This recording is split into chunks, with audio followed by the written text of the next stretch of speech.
5 years on from what became known as the Me Too movement, there's a growing backlash. Some influential people argue it's become divisive, pitting mastectomies against each other with an assumption of male guilt, leaving many young men feeling marginalised. Recently interviewed two people at the forefront of that backlash, albeit with very different styles and rationales. He's psychologist Dr. Jordan Peterson. People have been after me for a long time because I've been speaking to disaffected young men. You know, what a terrible thing to do that is. And earlier this week, I spoke to Andrew Tate, the so-called toxic male influencer who's now banned from social media. The full explosive interview airs tomorrow night, but here's a little taster of that. I believe that confident, strong men who stand up and protect and provide for women are a good thing for the world and a good force for the world. And I don't think that I put a magic spell on anybody. I think there's a whole bunch of men in the world who understands my value. And if men grow up to be like me, you're going to have a whole bunch of people with no criminal record, dedicated athletes, who protect and provide for the people close to them, are fantastic for the economy. And I'm certainly not the worst influence out here, Piers.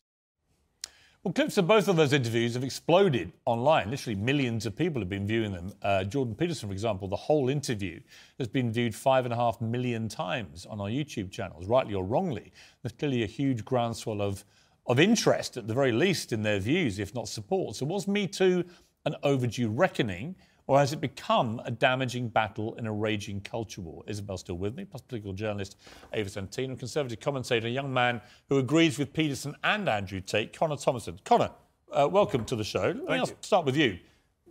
I found it very interesting interviewing Jordan Peterson and Andrew Tate, both very controversial characters in different ways, both positioned as a kind of kings of toxic masculinity. I certainly didn't think Jordan Peterson was that. And when it came to Andrew Tate, I couldn't really conclude after 90 minutes of grilling him. I gave him quite a hard time. I couldn't really conclude what he had done that was so bad that he had to be expunged from social media life altogether. But it showed me the sensitivity around all this. And if any man now behaves in a way that looks like it's toxic masculinity, bang, they're expunged. Is in that process masculinity itself getting expunged and demonised? I would say so. I mean, I'm sure that you'll have this experience with your own relationships, Piers, in that women, if you say something controversial, whether it's something on the Peterson side of the spectrum or on the Tate side of the spectrum, a little bit more explosive or a little bit more academic, some women are very much drawn to a man who can be a bit more confrontational, say exactly what he thinks. It's the verbal new version of what gladiators used to do in the arena way back. Well, certainly I think Ava and Isabel are laughing because they know that they're drawn to me in that way because of my combative nature. But Ava, you're smirking and laughing. I mean, there's a serious point here. A lot of young men feel they're getting disenfranchised by society. They're all being over-demonised, that any attempt to be the traditional male figure is now being rubbished and called toxic. Well, I mean, if you really felt that and you really went out there and you were an alpha male, then you wouldn't be bothered about a bunch of women telling you that you were... Well, you would if you get cancelled, like Andrew Tate, if you get banned from... I mean, he's hardly been cancelled. He was on your programme, which is on national television. But it's the only platform, actually, he's had for a long time because all the social media companies banned him, literally banned him. He had his email gone, his Google gone, his Facebook gone. It all went down like dominoes. Well, he's still on there, very, very prolific on there. I can't move for clips of him. Yeah, but they're not generated by him now. Well, but that's been for quite some time. But should he be punished that way? But what is punished? What is punished? Punished is where companies take a decision which, in my view, in this case, was perverse because they still allow, for example, the Ayatollah of Iran to have a Twitter account. Yes. So there's no consistency here at all. Well, but however, we love a bit of free market. I'm sure you do, judging by that suit, which is lovely. But, you know, social media companies are private companies. Can you not objectify them, please? They can do whatever I'll take all the objectification I like. Of course you will, yeah.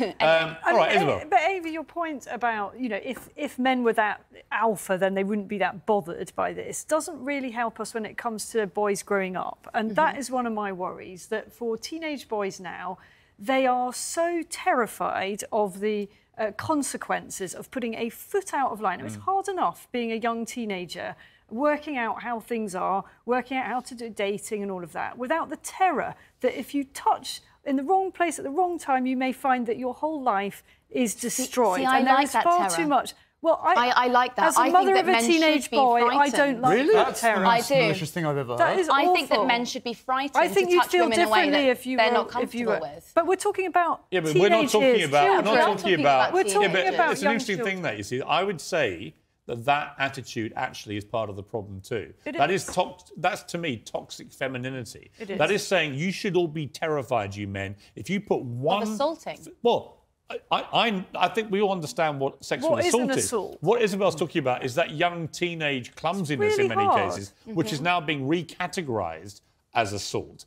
Is that a problem? It's not being recategorised as assault. It's always been assault. It's just we're finally talking about it. I don't agree with that. That's ridiculous. Teenage boy fumbling with teenage girl is not in most cases assault, is it? Do you remember Aziz Ansari, right? Hot off the heels of Me Too, hot off the heels of Harvey Weinstein rightly being dragged through the courts, and it should have got way worse than just prison time, in my opinion. Aziz Ansari had a consensual relationship with a woman. She felt a bit awkward, and afterwards rescinded consent, and he was lumped in, and he had his career. No, I'm with you on that one. Cancelled. I'm with you. So then why should men be afraid of that? Because he didn't touch her without consent, did he? No, but she rescinded his consent, and she saw that How are young boys supposed to navigate this, the whole thing? I'm thinking of my teenage son. You know, he's 14, 15. What's he supposed to say? Would you mind if I put Isabel, my you are an hand... extremely strong woman. I know in your house you're teaching them the difference between assault and then coming on to someone. I know you are. But what we're talking about is it's been very interesting watching the Me Too movement and the Time's Up movement, how it's all developed, because a lot of very bad people, Harvey Weinstein and others, got their due comeuppance. We can all agree with that. Yeah. This is not even something to be debated. We're really talking about the grey line, right? Where is that grey line? How do you navigate it? When you're an experienced adult and you've been around the block in many ways, you can navigate that much more intelligently and with emotional intelligence than you can if you're a teenage boy. And I think the point Isabel makes is a good one. I've had 3 sons in their 20s. I've always taught them to be respectful to women, and I believe they are. But I do think it's really hard for a 16, 17-year-old boy now in this environment to know even how to start having some kind of physical relationship with a woman. Those good boys are all terrified. I know that from talking to my son. He's just like, I'm just not going there. Is that healthy? Yes, I think it is, actually. I think it's better to not have a physical relationship than to have one that could ruin a woman's life. But then how do they ever start? Well, don't. If you're not 100% sure, don't. What are you going to have? A bunch of neutered boys who never had... So obvious. We actually do have that. Gen Z is having far less sexual relationships than any ever before. It's true. And young people have stopped having sex. I agree with the first part of your sentence, actually. If you're not willing to have a sexual relationship with clearly defined lines, don't have one. And so I actually told my mates at university, don't sleep around with girls. 1, girls don't bring a guy home that you don't know what he's capable of. 2, guys, don't bring a girl home if you think that possibly she could have a false accusation against you. Can I make another point here? Which I find, I mean, look, that sentence to me, when I was your age, right? How old are you? 23. 23. When I was your age, the idea you would even have that sort of thought process. Yeah, I wouldn't have those sort of mates that would ever cross the line, so I wouldn't have to have that conversation with any of my friends. Don't throw my mates in with a bunch of violent people. And is there a certain purity here I'm detecting in a certain type of feminist who thinks that they're all unimpeachable? And that this is all one-way traffic, and that only men can be toxic. No, because I've got to enlighten you. I've met quite a few women in my life who are pretty toxic themselves, and I don't see the debate being framed around that at all. No, but the point is that we're still in a situation where only 5% of rape cases actually even go to trial, which is ridiculous. But that's the extreme end of it, isn't it? You're talking about rape here. But Ava, we can all agree that's wrong. We can all agree that's wrong. But OK, so even on the extreme end of it, rape doesn't even go to trial. If you're assaulted, and that is life-changing. What happened to Rose McGowan with Harvey Weinstein? I know Rose well. Was life-changing, and she didn't get her comeuppance. Yeah, but Ava, we'd all agree about that. Well, I think what has sent a shudder through all of our spines from your mouth today is the line that all young men should be terrified of any physical contact. Someone. Well, no, you didn't say it like that. You said basically of starting any physical contact with a woman. Unless you're sure. How does a 16, 17-year-old boy know when she can rescind consent on something completely nebulous? OK, can I ask you this? If you were going to take someone to bed and you weren't 100% sure that they wanted to go to bed with you, would you go with them? No, I would not do that. Then but the point was, Aziz Ansari was sure, for example, and then later she went and published a long piece about how she regretted it and lumped him in with Harvey Weinstein. I mean, is that okay? Ava, do you feel any of it, Ava's gone too far? Do you think the pendulum has gone too far at all? No, I don't think it's gone far enough, actually. Really? I don't think we've brought anything into schools. To your point, we haven't brought any teaching into school about what is assault, what isn't. If you're worried about, like, 16-year-old boys not understanding what it is, bring in sexual health lessons. Teach it. The idea that you can teach rapists not to rape is insane, because they already know. What do you mean? That it's illegal. OK, right. You're saying if boys wouldn't know what's assault and what isn't. Yeah. Right? OK. The idea that rather than taking the power out of someone who can make a false accusation is what they're actually, most of them are concerned about. Specifically, my friends, for example, who would never dream of doing something like that. But then what the feminists fail to understand is you can educate The evils. feminists.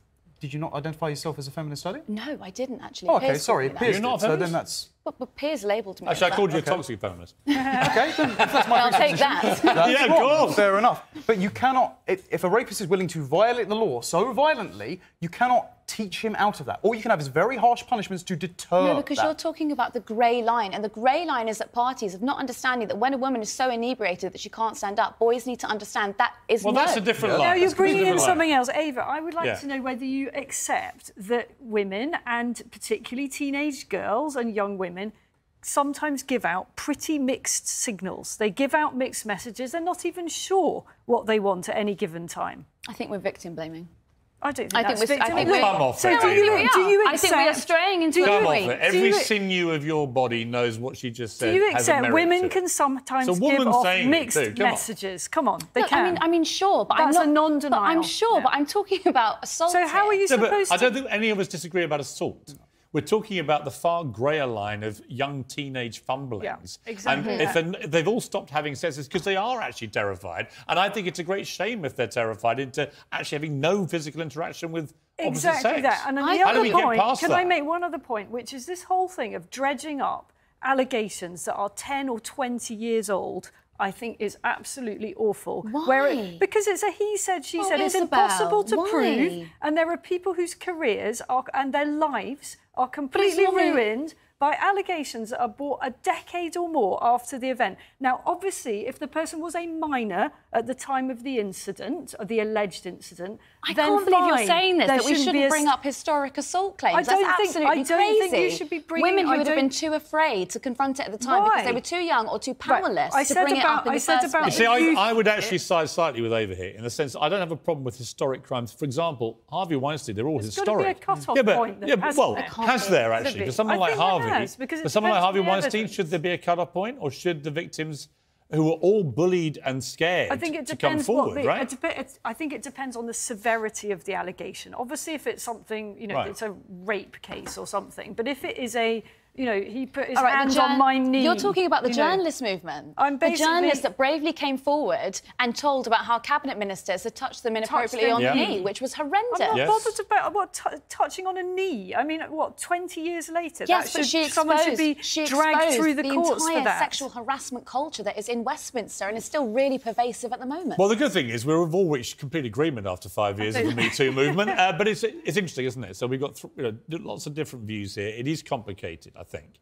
And I would argue, but maybe a man shouldn't argue this at all, but I would argue the pendulum may have swung a little too far. You don't think it's swung far enough. You probably are on my side. You probably are too. But I'm not sure we should really be taking sides either. It's a complex minefield. And I think that when you start using phrases like that, you should be terrified. Nobody should be terrified on any side of this, I don't think.